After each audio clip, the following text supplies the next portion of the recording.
Hello everyone, I'm the Dark Teller. Tonight prepare yourself for an unforgettable experience filled with spine-chilling scary stories. Each tale is designed to evoke fear and suspense, perfectly paired with the calming sound of rain to help you relax before you drift off to sleep. Share your location and the time you're watching in the comments. If these chilling stories leave you shivering, don't forget to like, share, and subscribe. Settle in, embrace the fright, and let the scary stories take you on a thrilling journey.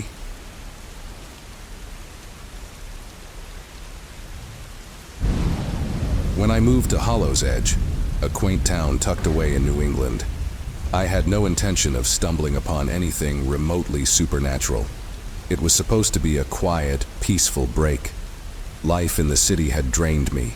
Stress, noise, and endless routines were chipping away at me. Hollow's Edge, with its sleepy charm and surrounding forests, seemed like the perfect retreat. I rented a modest two-story house on the outskirts of town. It was built in the late 1800s and hadn't changed much since. The original wooden floors creaked underfoot, and faint drafts slipped through the small gaps in the window frames. The house had a warmth, though, a kind of lived-in coziness that I found comforting. On my first day there, the landlady, Mrs. Porter, a woman well into her 70s, handed me the keys along with a gentle warning. Some things here, they come with history. Most people respect it. I hope you will too. Her words lingered, though I didn't think much of them at the time. Every old place has a history, right? But it wasn't until I discovered the small, locked chest in the attic that her words took on any weight. The chest was hidden beneath a dusty, moth-eaten blanket in the far corner of the attic. It was simple and unassuming, made of dark wood with rusted iron hinges. The lock was old-fashioned, the kind that required a skeleton key. Something about it piqued my curiosity. Why hide it? That night, as I lay in bed, my mind drifted back to the chest. Who had put it there? What could be inside? I tried to ignore the urge to open it, but my curiosity had a way of gnawing at me. So the next day I went into town and found a small antique shop. The shop owner, a man named Henry, seemed to know everything about Hollow's Edge, down to its deepest, darkest secrets. When I mentioned the chest, he looked at me strangely. "Do you have the key?" he asked, raising an eyebrow. "No, it was locked," I replied. "I was hoping to find something here that might open it." Henry went silent, as if deciding whether to tell me something. "Listen, most of the old families here, they had things they didn't want found, keepsakes, relics, sometimes even items that brought bad luck." His words seemed like a warning, but he handed me a small skeleton key anyway. I paid him and left, the weight of his words pressing on my mind. Back at the house, I climbed up to the attic, heart thumping in my chest as I knelt before the chest. The key turned with a rusty, reluctant click. I lifted the lid slowly, half expecting to be disappointed, but the contents took me by surprise. Inside was a delicate silver hand mirror, ornately carved with swirling patterns and small symbols I didn't recognize. The glass was slightly tarnished, but as I held it up to the light, I noticed something strange. Despite being cold to the touch, the handle felt almost alive, as if it pulsed faintly in my hand. I glanced at my reflection, but a sense of unease twisted in my stomach. My face looked a little off, paler, my eyes slightly sunken. I set it down, convinced I was just imagining things. That night I couldn't sleep. Every time I closed my eyes, I felt a heavy presence in the room, like someone was standing just at the edge of my vision, watching. I got up several times, checking every corner, but there was nothing there. Eventually, I fell into a restless sleep filled with vivid dreams of an unfamiliar woman's face, a face that seemed etched with sorrow, eyes hollow and vacant. In the morning, I convinced myself it was just the effect of the new place. I'd been alone in that big, creaky house all week, after all. But the mirror seemed to call to me. When I held it, I felt strange, like I was holding something that had soaked up years, even centuries of energy. I started asking around town about the house and the family who used to live there. People were polite but guarded. Eventually, Mrs. Porter let it slip that the last owner had been a woman named Eleanor Shaw. She was said to be a bit of a recluse, a young widow who moved to Hollow's Edge to escape a troubled past. The mirror, Mrs. Porter said, had belonged to her. Eleanor had spent hours gazing into it, they said, as if she could see something others couldn't. After she passed, the mirror was placed in the chest and stored away out of sight. From then on, I tried to avoid it, leaving the mirror in the attic, hoping it would just become part of the house's forgotten history again. But somehow it kept turning up in odd places. I'd find it sitting on the living room table or leaning against the kitchen counter, even though I was sure I hadn't moved it. Once, I even found it lying on my bed. One evening, I finally decided to confront whatever strange energy it held. I went up to the attic, sat down with the mirror in my lap, and said aloud, "Eleanor, if you're here, please let me know. Why can't you rest?" Nothing happened at first. I felt a little foolish talking to an empty room. But then, just as I was about to leave, I caught something in the mirror's reflection that sent chills down my spine. In the dim light, I could make out a faint, shadowy shape standing behind me. A woman with dark, hollow eyes watching silently. I dropped the mirror and backed away, heart racing. When I looked again, there was nothing, just my own reflection staring back at me. But that night, I dreamed of her again, clearer than ever. She was standing in the very same room, staring into the mirror with a look of deep sorrow. Her lips moved, mouthing words I couldn't hear. Her hands gripped the mirror tightly, as if she was pleading for release. The next morning, I decided to take the mirror back to Henry's shop. As soon as I walked in, he seemed to know why I was there. "I warned you," he said quietly, taking the mirror with a look of resignation. "Some things are meant to be left alone." He placed the mirror under the counter and told me he would take care of it. I didn't ask what he meant. I didn't want to know. A few days later, life returned to normal. I slept better, and the strange dream stopped. The house felt peaceful again. I even forgot about Eleanor and her mirror, until one afternoon I found a package on my doorstep. It was wrapped in plain brown paper with no return address. As I opened it, my heart sank. Inside was the mirror, looking just as I'd last seen it. Attached was a note. "Some things find their way back." To this day, I keep the mirror locked in the attic, hidden away as it was when I first found it. Occasionally, I think I hear faint whispers or feel the cold, lingering presence of someone nearby. But I've learned my lesson. Some objects carry pieces of the past with them, fragments of unfinished stories, and Eleanor's, it seems, isn't ready to end.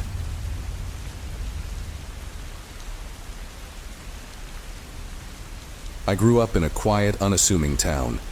Everyone knew everyone, and the most excitement we ever had was the annual town fair. Nothing much happened here, which is probably why the strange events surrounding my old neighbor, Mrs. Delaney, stood out so vividly. She lived in a modest two-story house right at the edge of town, surrounded by towering pines that cast long, eerie shadows as the sun went down. It wasn't the kind of place that would seem out of the ordinary. Until it was. I'd known Mrs. Delaney since I was a kid. She was the kind of person who always remembered your name, asked about your parents, and had a seemingly endless supply of those little peppermint candies that no one under the age of 70 ever actually enjoyed.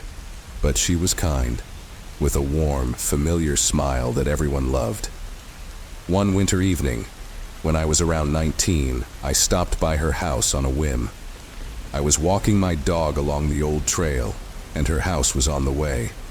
The snow had started falling, creating a thin white blanket on her porch. I was surprised to see her lights on so late. Mrs. Delaney was always in bed by 9, and it was nearly midnight. Something felt wrong. I knocked, but there was no answer. I remember how the cold seemed to seep through my gloves as I knocked again. I almost walked away when I heard the faintest shuffling inside. Just when I was about to turn and leave, the door creaked open. There was Mrs. Delaney, but she looked off. Her skin was paler than usual, her eyes were dull, almost empty, and her clothes were rumpled. like she'd just woken up from a very long nap. She stared at me for what felt like a long time before she finally spoke. "David," she said, her voice soft but flat. "I wasn't expecting company." I smiled, trying to hide my unease. "Sorry, Mrs. Delaney. I was just passing by. Wanted to say hello." She didn't respond, just looked past me, her gaze distant.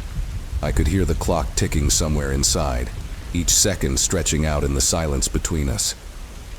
"Are you feeling all right?" I asked. Her head turned slowly toward me and her eyes met mine. I felt a chill crawl up my spine. "There's something here," she whispered, barely loud enough to hear. "Something in the house." I laughed awkwardly, trying to shake off the tension. "Like a mouse or something?" She didn't laugh. She didn't even smile. "No, not a mouse." Her voice wavered, a quiet tremor behind it. "It's been here for a while." At this point, I was beginning to feel genuinely uneasy.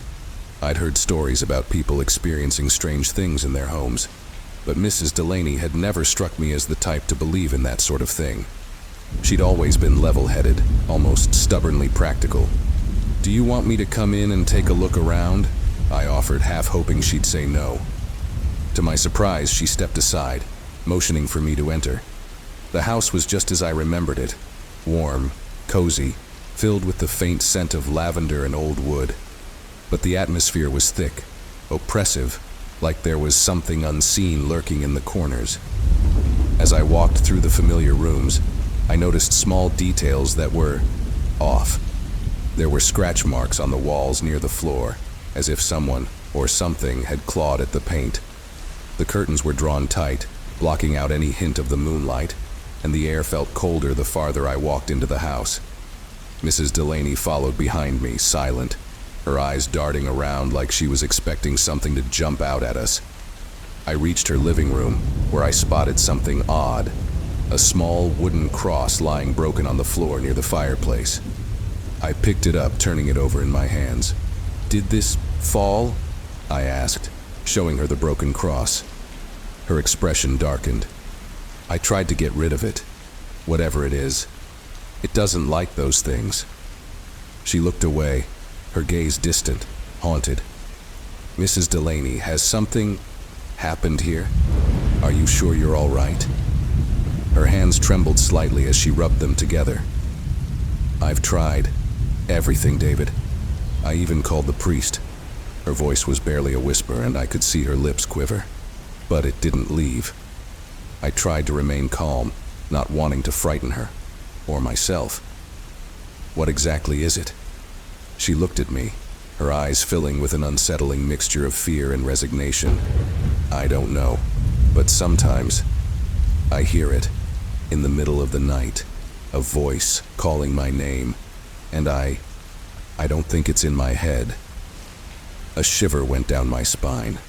I wanted to dismiss it, to tell her it was just her imagination, but something in her tone told me this wasn't just the product of a lonely mind. And then she asked me to stay. "Just for a little while," she murmured. "It's easier when someone else is here." So I stayed. I tried to reassure her, talk about anything and everything that wasn't unsettling or eerie. The time passed, and eventually she seemed to relax. I even managed to make her smile a few times, which felt like a small victory. But as the clock struck 3, something changed. Mrs. Delaney's gaze shifted, her eyes unfocused, and she seemed to stiffen. Her breathing became shallow, and she started muttering to herself, words that didn't make any sense. I leaned closer, trying to catch what she was saying. It was barely a whisper, but it sounded like a different language. Her voice was low, guttural, completely unlike her usual tone. "Mrs. Delaney?" I asked, reaching out to touch her shoulder. She flinched, her eyes snapping up to meet mine. But they weren't her eyes, not really. They were dark, almost hollow, like something was staring at me from deep within. And then she laughed, a low, chilling laugh that echoed through the empty house. I froze, my heart pounding. For a moment I thought about running, about leaving her there and pretending none of this had ever happened. but I couldn't bring myself to move. "You don't belong here," she said, her voice sharp, venomous. "You think you can help her?" Her gaze bore into me, and I felt a strange pressure in my chest, like something was pushing against me, forcing me to look away. "Mrs. Delaney," I managed to stammer. "Please, let's go outside." But she just shook her head, her expression twisting into something almost inhuman. "She's not here," she hissed. "Only me."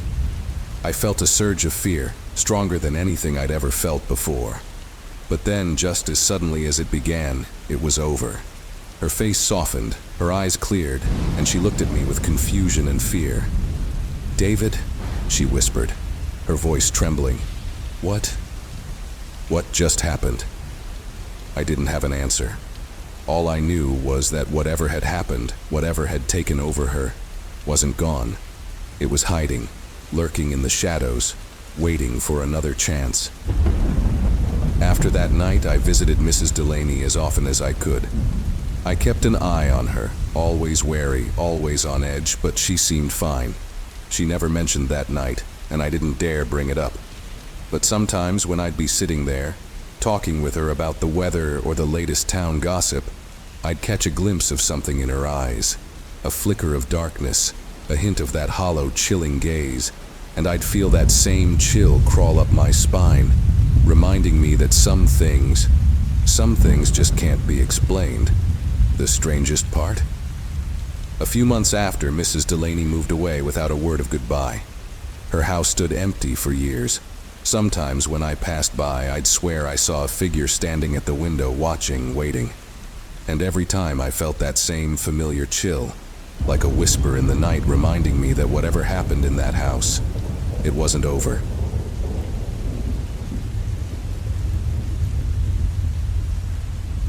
My story began one autumn evening in 2018. At the time, I was living alone in a small, quiet town up in the Adirondacks. My house was tucked away from the main road, nestled in the woods, with the closest neighbor a good mile down the road. It was the sort of place people came to get away from it all, but I'd chosen it for the solitude.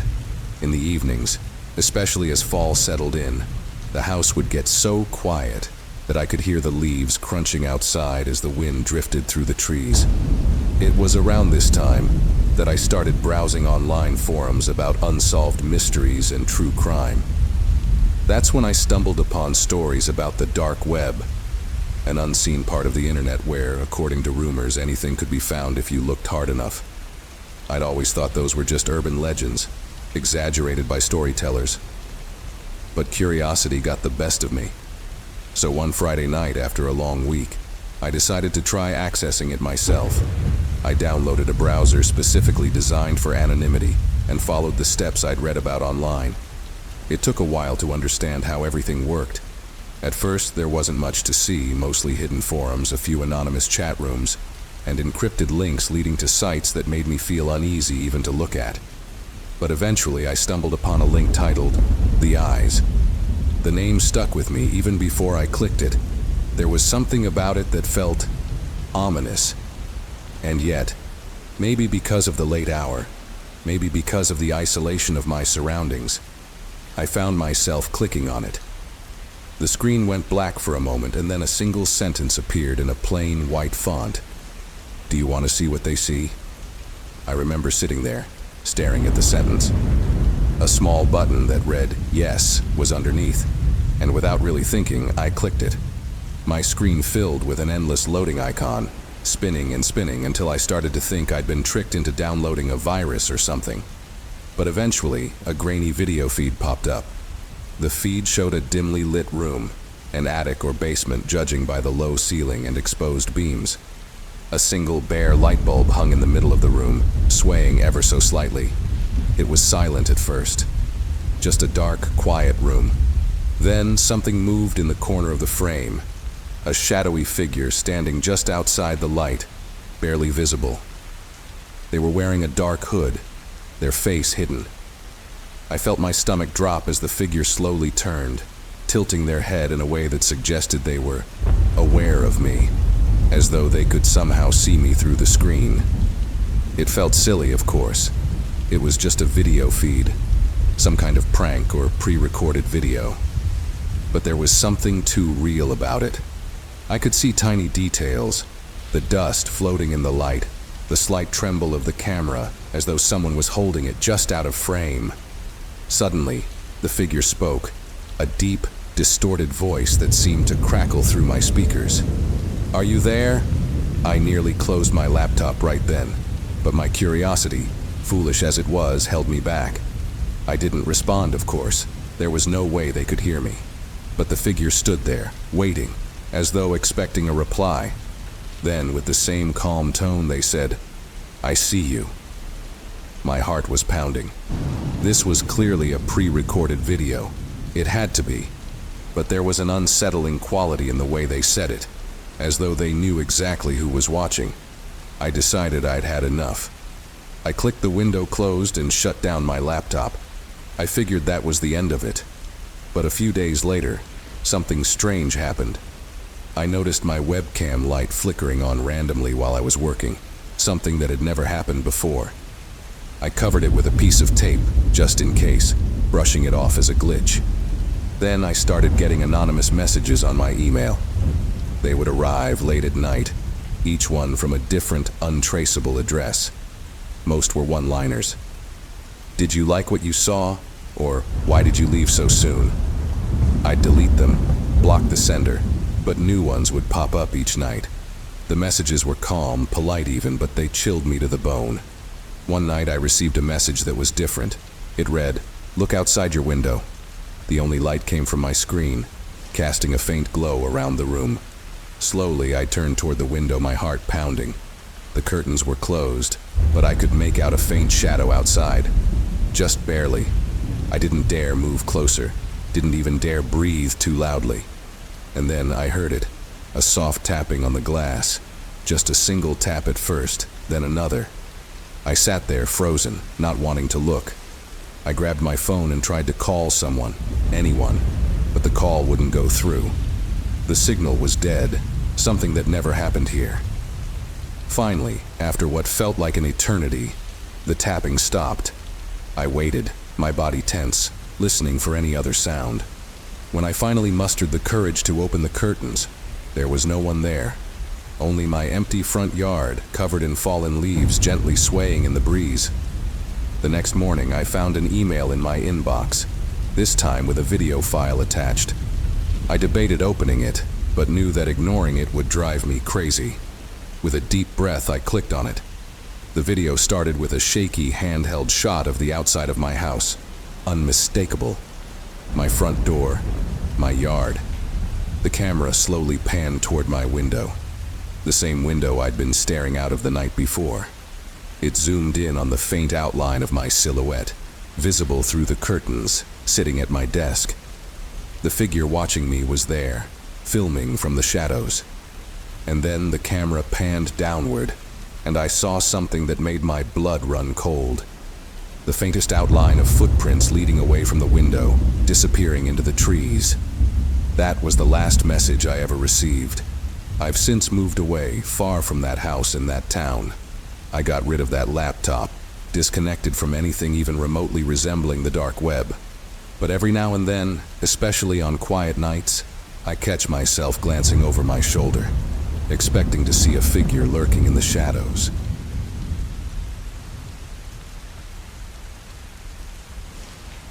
I've always found graveyards oddly peaceful. Maybe it's the quiet, or maybe it's that sense of reverence people have when they're near so much history. So when my friend Liz and I decided to take a haunted road trip through some of the most famous graveyards in the USA and the UK, I jumped at the chance. We were both skeptics, not ones to scare easily, so we thought it would be a fun way to mix our love of history with a little thrill. But what we found, I can't seem to shake it, even now. Our journey started in New Orleans, Louisiana, at St. Louis Cemetery No. 1. It's one of those iconic spots, known for its above-ground crypts that line the narrow paths like little stone houses. It's also known for its ghost stories, especially the spirit of Marie Laveau, the famous voodoo queen. People say she wanders the grounds, that you can feel her presence if you get too close to her grave. It was a bright, hot day, typical New Orleans weather, so we didn't expect anything out of the ordinary. But the moment we stepped inside the cemetery, something felt different. The air was thick, almost humid in a way that felt unnatural, like it was pressing down on us. We tried to laugh it off, chalking it up to the swampy atmosphere, but there was a weight in the air that I couldn't quite shake. We walked around, admiring the tombs, reading the dates and inscriptions. Some of the graves were from the 1800s, others even older. Liz was leading the way, pointing things out and snapping photos. But after a few minutes, I noticed something strange: our shadows. The sun was directly overhead, but our shadows seemed to stretch out behind us, long and thin. At first, I thought it was just the angle, but then I realized something. The shadows were moving, even when we stood still. I didn't say anything, not wanting to freak Liz out, but I could feel my heart beating faster. It was like a subtle warning, like the place itself was telling us we didn't belong. I kept glancing over my shoulder, half expecting to see someone following us, but each time there was nothing there, only the shadows shifting and stretching like they had a life of their own. We left New Orleans feeling a little uneasy, but we pushed it aside and headed north to Chicago, where our next stop awaited: Bachelor's Grove Cemetery. This place had a different feel entirely. Unlike the crowded, bustling streets of New Orleans, Bachelor's Grove was tucked away, hidden in a forest off a quiet road. It felt forgotten, abandoned almost, like a place time had given up on. We arrived at dusk, just as the sun was beginning to set, casting long shadows over the overgrown path leading to the graveyard. As we walked through the trees, the silence was almost deafening.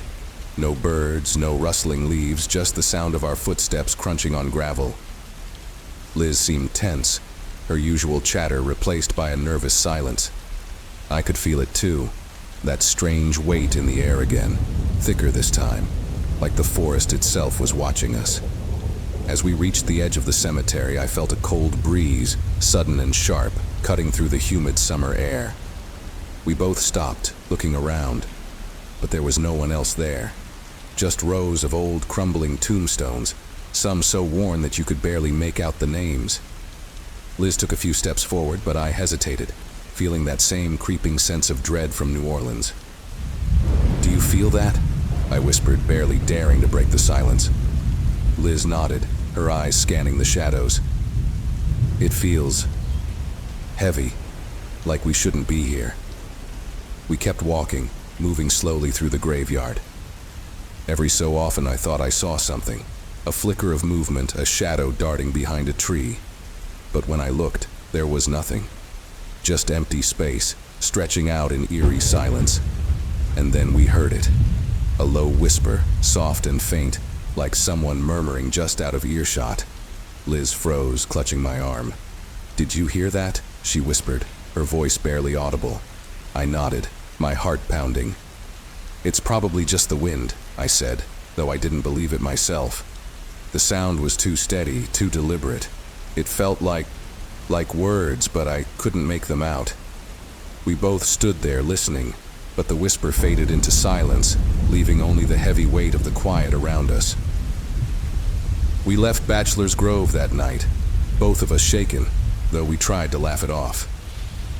But after that night, things felt different. Even when we weren't in the graveyards, I started noticing things. Little things, like shadows moving in the corner of my eye, or the feeling of someone standing just behind me. I told myself it was just nerves, that my mind was playing tricks on me. But deep down, I couldn't shake the feeling that something had followed us. Our final stop was in London, at Highgate Cemetery. By now, we were both a little on edge, but Highgate had a different kind of eeriness to it. It was beautiful, in a way. Old, winding paths lined with statues and tombs covered in ivy. There were crypts, mausoleums, even a set of catacombs. It felt more like a hidden city than a graveyard, and as we walked deeper into its paths, I felt like we were stepping into another world. It was late afternoon, and a mist had started to settle over the ground. winding around the tombstones like ghostly fingers. Liz was quiet, her eyes darting around as if she was expecting to see something. I felt it too, that same creeping dread that had been following us since New Orleans. As we rounded a corner, I saw it, a figure standing between two tall tombstones. It was hard to make out in the dim light, but it looked like a man, tall and thin, just standing there, watching us. I stopped in my tracks, my heart racing. Liz saw him too. She grabbed my arm, her face pale. "Hello?" I called out, my voice echoing in the silence. The figure didn't move, didn't respond. It just stood there watching. We took a few steps back, not daring to look away, and as we moved, the figure seemed to melt into the mist, fading away like smoke. Liz turned to me, her eyes wide with terror. "We need to leave," she whispered, her voice shaking. I didn't argue. We turned and walked quickly back the way we came, our footsteps echoing in the quiet. But as we neared the entrance, I glanced back one last time and felt my stomach drop.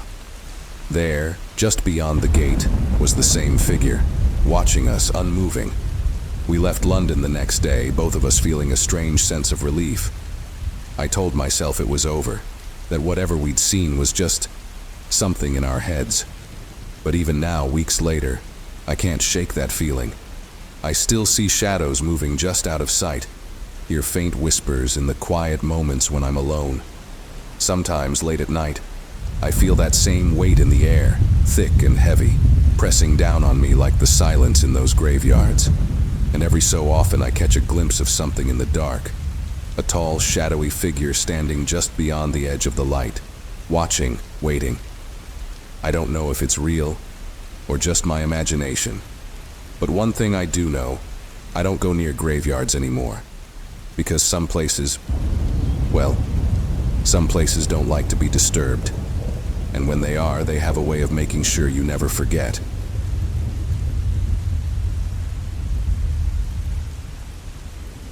I never believed in doppelgangers. Those creepy stories about people seeing their doubles always felt more like folklore to me than something real. I lived my life in our quiet little town nestled in the mountains, where everyone knew everyone, and I didn't think twice about things like that. But now, after what happened, I can't shake the feeling that maybe I was wrong. It was the fall of last year when this started. I had taken a break from my usual work routine to spend a week at a secluded cabin my family owned. The cabin was an old wooden structure, nestled between thick clusters of trees, not far from a serene lake. Growing up, it was our escape from the bustle of daily life, a place for fishing, campfires, and long, peaceful nights. I hadn't visited the place in years, so I thought a few days away from everything would do me some good. The first night passed peacefully. There was a light drizzle tapping on the roof, lulling me to sleep. It was a calm, cozy kind of silence. The only sounds were the occasional hoot of an owl or rustling from animals in the woods. I woke up early the next day and took a walk around the lake, soaking in the crisp autumn air. There wasn't another soul around, just me and the trees swaying in the wind. Later that evening, I was sitting on the cabin's porch, watching the sun dip behind the trees, casting everything in a hazy orange glow. As I glanced towards the lake, I saw someone standing by the water. They were about 50 feet away, so it was hard to make out any details, but they seemed familiar, like I'd seen them before. It was strange. I hadn't seen or heard anyone else around the entire day. Curious, I decided to walk down and say hello, assuming it was another visitor or maybe someone from the nearest cabin, though that was a good mile away. But as I got closer, I stopped in my tracks. The figure was wearing the same clothes I'd put on that morning, a dark flannel jacket, jeans, and a gray beanie. And the person was my height, with the same build and stance. I chuckled nervously. It must have been my reflection, I thought, though it felt ridiculous to even consider. But there was no mistaking it. The figure by the lake was me. I froze, unable to comprehend what I was seeing. The figure turned its head slightly, as if sensing me, but didn't move. We locked eyes, and a strange, creeping chill settled over me. Those eyes were empty, blank, as though they were staring right through me. Slowly, the figure turned and walked along the edge of the lake, disappearing into the trees. I stood there for what felt like forever, replaying what I'd seen in my mind. I couldn't rationalize it. It couldn't have been my reflection. Not from that angle, and certainly not so clearly. My mind was racing, trying to make sense of it. But as night fell, I convinced myself it had been a trick of the light or something like that. I'd seen something odd, but it wasn't worth losing sleep over. The next day, I tried to shake off the strange encounter. I spent the morning chopping wood and setting up a fire. Around noon, I took a break and decided to call my sister, Sarah, just to hear a familiar voice. We chatted for a bit, and I casually mentioned seeing someone by the lake who looked like me. I could tell she was a little freaked out, but she laughed it off, suggesting it might be my mountain twin. That evening, I was getting ready to turn in early when I heard a knock on the cabin door. My heart skipped a beat. The cabin was secluded, and I wasn't expecting anyone. I hesitated, then slowly walked over to the door, half expecting it to be empty on the other side. But through the small window, I saw someone standing there. It was me. Or rather, it was that figure from the lake, the one who looked exactly like me, down to the flannel jacket and gray beanie. I felt rooted to the spot, my pulse racing. The figure knocked again, a little louder this time, but still calm and steady, as if it knew I'd open up eventually. It was terrifyingly calm, like it knew something I didn't. I took a step back, my mind screaming at me to do something. Anything, but I couldn't move. I could feel the cold seeping in from the door, making my skin prickle. The figure leaned forward, pressing its forehead against the glass, and for a split second I could see its face clearly. It was my face, but wrong. Its eyes were dull and sunken, as if it had been drained of life. And there was no expression, just an eerie blankness.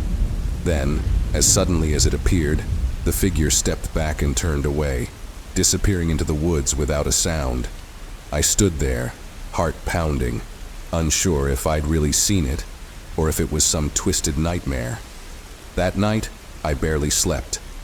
I stayed by the window, watching the trees and listening to every creak, every gust of wind, as though any moment that figure might return.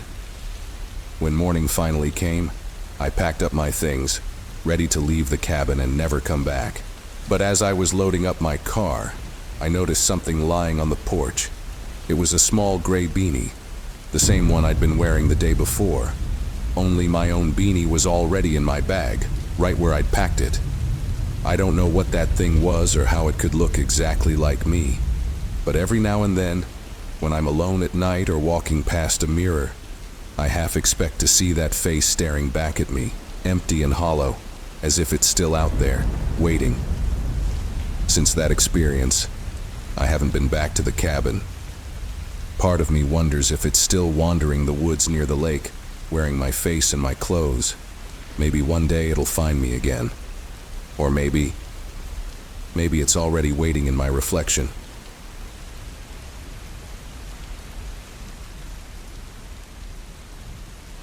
I was 10 years old the first time I spent the summer with my grandparents in their old cabin by the lake. It was nestled in a quiet, heavily wooded area of northern Michigan, a place that was peaceful but also had an eerie silence, especially at night. My grandparents weren't big on modern technology. No internet, no cable TV, just a small radio and stacks of old books and board games. It felt like I had stepped into another time. I was mostly excited, but there was something about the cabin that made me feel uneasy. The cabin had this musky, wooden smell that was comforting at first, but the longer I was there, the more it made me feel like I was in someone else's space, like I was sharing it with someone who had been there long before me. The cabin was small, just 3 rooms. A tiny kitchen, the main living area, and the single bedroom I shared with my grandparents. I had to sleep on a pull-out bed in the corner, just across from a small, narrow closet. There was something about that closet that gave me chills. I would wake up in the middle of the night and stare at it, half expecting it to creak open. One night, about a week into my stay, I had trouble falling asleep. The woods outside were unusually quiet, as if every creature in the forest was holding its breath. I could hear my grandparents softly snoring, so I knew they were asleep, but I felt an overwhelming sense of being watched. I turned to look at the closet, feeling this heaviness in the air. I pulled the covers up to my chin as if that would protect me. I must have drifted off because the next thing I remember is waking up to the sound of whispering. At first, I thought it was just a dream. I could hear a soft, hushed voice, like a young boy's voice, murmuring words I couldn't quite make out. It seemed to be coming from the closet. I lay there, frozen, convinced I was still asleep. But as I blinked and tried to clear my head, I realized I was very much awake, and the whispering hadn't stopped. It was low, rhythmic, almost like chanting. My heart pounded as I strained to listen, but I couldn't understand what he was saying. I wanted to wake my grandparents, but I didn't want to make any noise. I lay perfectly still, listening, my eyes locked on the closet. After what felt like hours, the whispering stopped. I stayed awake until dawn, too scared to close my eyes again. The next morning, I was pale and quiet, too nervous to bring it up to my grandparents. I wondered if it had all been in my head, a trick my tired brain played on me in the dead of night. But that night, as soon as the cabin went quiet and dark, I heard it again.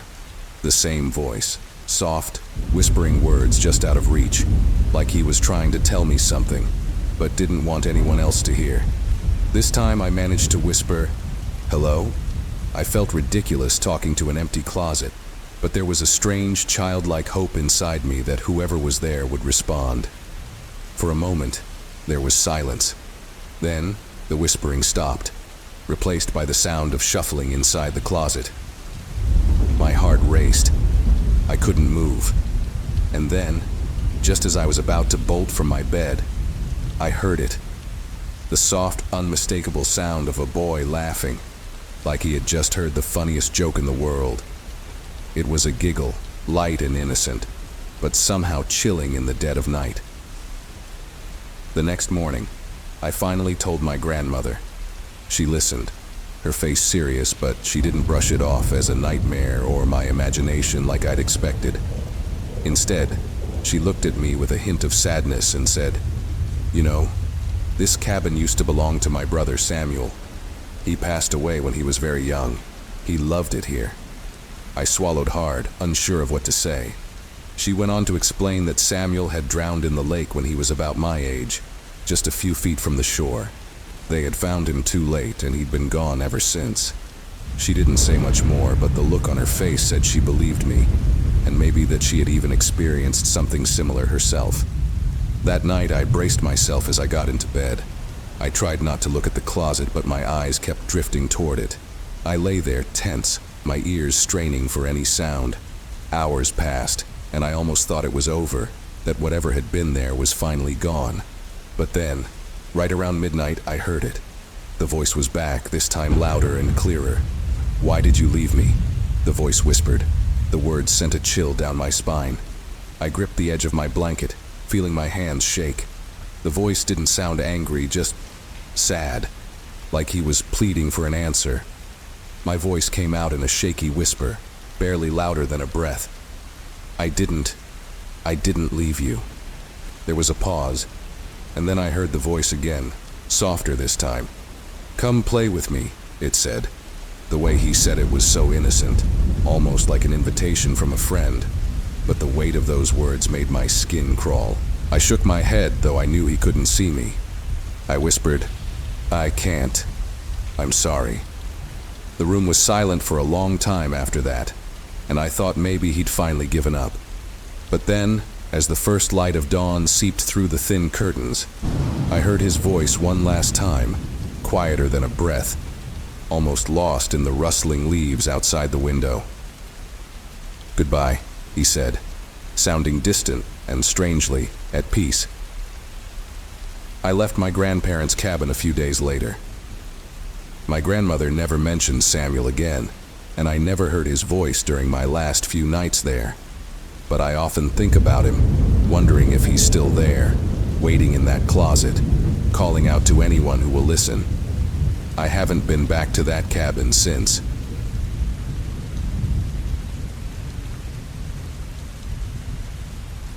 I never thought much about death. It's one of those things you know is inevitable, yet distant enough to not weigh on your mind. But after what happened last autumn, the idea of what lies beyond has been haunting me in a way I can't shake. I live in a small town, the kind of place where nothing much happens, and the biggest news might be a road closure or a new business opening on Main Street. It's quiet here, and for the most part, peaceful. But I guess it's true what they say. You never know when life can take a turn for the strange. It started with a single phone call. I work as an on-call tech support representative, so I'm used to odd hours and unexpected calls. But this one was different. I had just finished a late shift, finally settling down with a cup of tea, when my phone rang. I didn't recognize the number, but I picked up, expecting it to be one of the usual work emergencies. "Hello?" I answered, my voice still tired from a long night. Silence. "Hello?" I repeated a little louder, thinking maybe it was a bad connection. Just as I was about to hang up, a voice crackled through the line. It was faint, like someone speaking from a great distance, but I could just make out the words. "You... me?" It was barely more than a whisper, and the voice was hollow, almost distorted. I frowned and checked the caller ID again, but the number was just a series of strange digits, not even a proper phone number. "Who is this?" I asked, my voice rising slightly. Silence again, and then a click. The line went dead. I shook it off as a prank, or maybe just a wrong number. Working in tech support, I'd seen my fair share of odd glitches, so I didn't dwell on it. But a few nights later, the call started again. It was always around the same time, late at night, when the house was quiet and dark. The next call was even stranger. This time, the voice was a little clearer, though it still sounded far away. "Miss... you?" My heart skipped a beat. The voice was vaguely familiar, but I couldn't place it. It had a strange echo to it, like someone speaking in a tunnel. "Who is this?" I asked, my voice shaking slightly. Silence.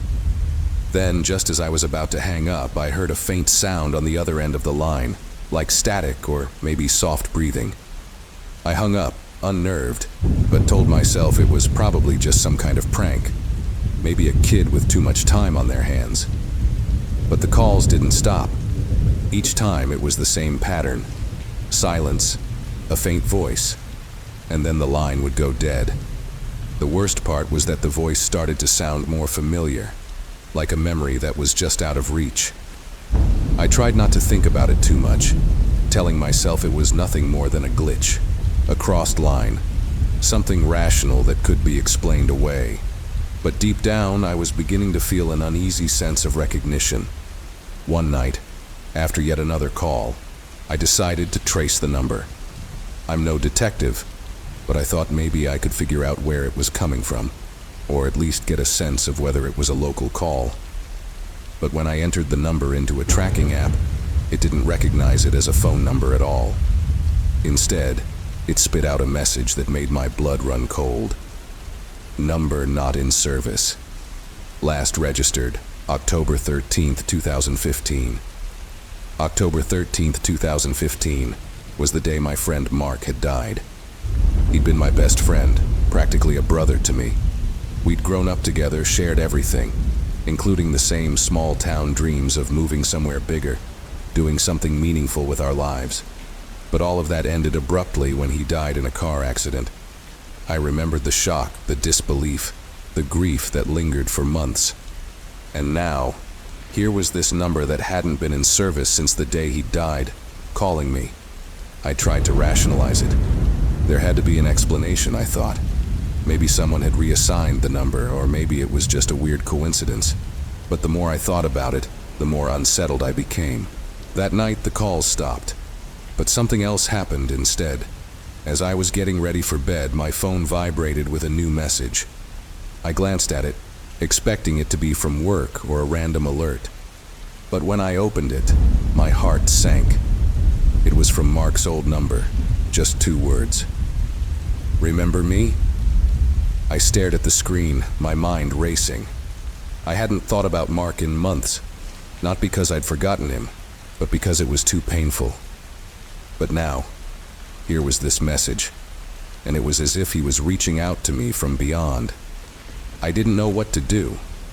I wanted to reply, to somehow make contact, but I was terrified of what might happen if I did. Instead, I deleted the message and turned off my phone. But even after I did, I could still feel a presence, something lingering in the room with me. I told myself it was just my imagination, but deep down, I wasn't so sure. The messages continued over the next few days, each one more unsettling than the last. They were always short, always cryptic. Sometimes it was just a single word, like friend or alone. Other times it was something that only Mark would know. Memories we'd shared, things we'd laughed about. It was as if he was trying to remind me of our connection, trying to reach me from wherever he was. One night, after a particularly strange message, "Come find me," I decided to drive to the place where Mark had died. It was a desolate stretch of road just outside town, where he'd lost control of his car on a rainy night.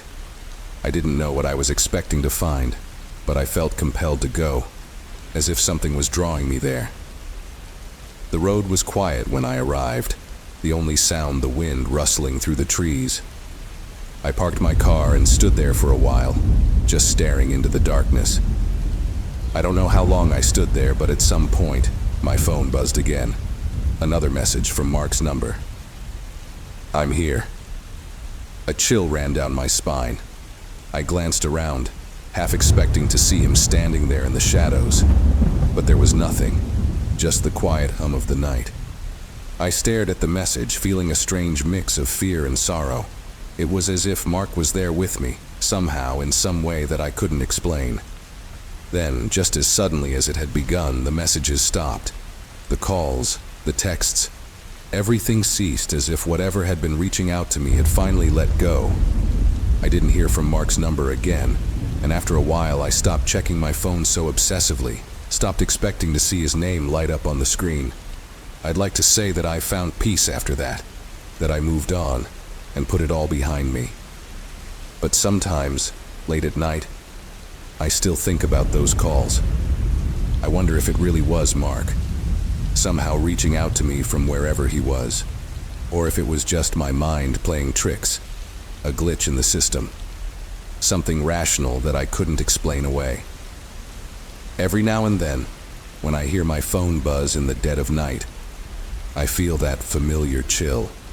I check the screen, half expecting to see Mark's number again, and though it's never him, the feeling never quite goes away. That lingering sense that somewhere out there he's still waiting for me.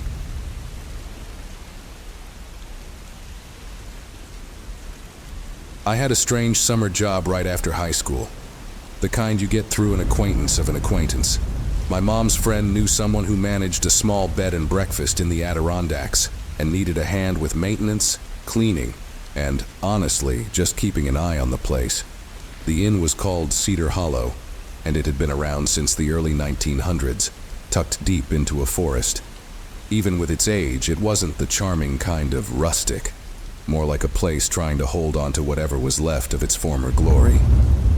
The rooms were old, the wood creaked, and there were patches on the wallpaper where the patterns didn't quite match. The owner, an older woman named Eileen, had this eerie way about her.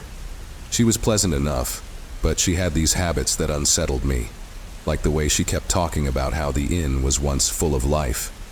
It struck me as odd because from what I could tell, it had always been barely hanging on. The guest book, which she insisted we keep, only saw a handful of entries each month. I remember the first time I read through the guest book. There were dozens of signatures, but the names never matched up with the rooms. You'd see, for example, Eleanor Bradshaw signed under room 2 on a date in June, but when I asked Eileen about it, she'd tell me nobody had stayed in room 2 that night. She always brushed it off, saying it must have been a mistake or an old habit from the days when guests came in larger groups. One night in early July, we had a guest, a young woman named Marie. She was probably in her late 20s, a solo traveler who kept to herself, always with a book or a journal in hand. She'd arrived late in the evening and checked into room 3, which was one of the nicer rooms with a view of the forest. I only had a few brief exchanges with her, but I remember she seemed relaxed, almost too relaxed, like she had finally escaped from something exhausting. The inn was especially quiet that night, with only the sound of the cicadas outside and the occasional groan of the old building settling. Around midnight, I was finishing up some cleaning when I noticed a light on in the hallway outside room 3. I hadn't remembered turning it on, but the inn was strange like that. Lights would sometimes flicker on and off without any real explanation. When I walked over to check, I saw the door to room 3 slightly ajar. I knocked lightly, calling out, "Marie? Is everything all right?" No response. I pushed the door open a bit more and glanced inside. The room was empty. Her luggage was still there, her book open on the nightstand, and a cardigan draped over the back of the chair by the window. But Marie herself was nowhere to be found. I went downstairs thinking maybe she'd stepped out for some air, even though it was unusual for guests to head out alone at that hour. The front door was locked from the inside, just as I'd left it, and all the windows were latched. There was no sign of her anywhere on the grounds, not in the lounge, not on the porch, nowhere. I told Eileen in the morning, expecting her to be at least a little concerned. Instead, she looked at me thoughtfully and said, "Sometimes people just need to disappear for a bit." Then she picked up her cup of tea and went about her day as if nothing had happened. That phrase stayed with me, though. It sounded strange, too dismissive. I couldn't shake the feeling that she knew something she wasn't telling me. I decided to check the guest book again. It felt like some bizarre form of confirmation, a way to make sure Marie had even been there. And there it was, her signature, scrawled neatly under room 3 along with the date she checked in. I was about to close the book when I noticed something odd. There was another entry, dated just 2 days before Marie's. The name was Charles DeWitt, room 3. I hadn't seen any Charles or heard about anyone else staying in that room recently. I confronted Eileen later that day, bringing up both the mysterious Charles DeWitt and Marie's strange disappearance.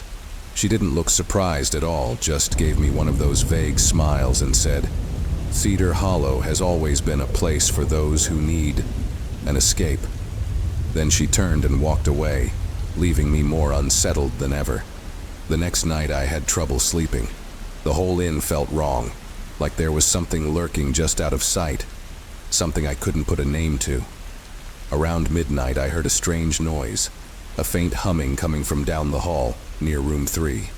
I got out of bed and tiptoed down the creaky hallway, feeling like every sound I made echoed in the silence.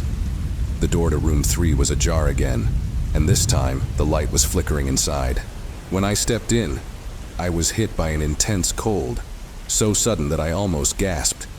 The room felt entirely wrong, like it was thinner somehow, as if I'd stepped into a place that wasn't quite real. I looked around, and my heart skipped a beat when I noticed the reflection in the window. It was Marie, or something that looked like her. She was standing outside in the dark, staring back at me from the other side of the glass, though there was no balcony or ledge where she could be standing. Just her figure outlined against the dense, endless black of the forest. Then, in the faintest whisper, I heard her voice. Or maybe it was just a trick of my imagination. "Sometimes we don't choose to disappear," she said. "Sometimes it's chosen for us." I stumbled back, suddenly aware of how fragile everything felt. I left the room, practically sprinting down the hallway, and locked myself in my own quarters, hoping I'd wake up to find it had all been some dream. The next morning I gathered the courage to go back to room 3. It looked entirely normal, as if nothing had happened. The bed was made, her book was gone, and the cardigan was no longer on the chair.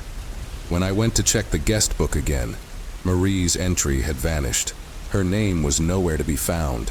In fact, none of the recent entries made any sense anymore, just empty lines under empty rooms.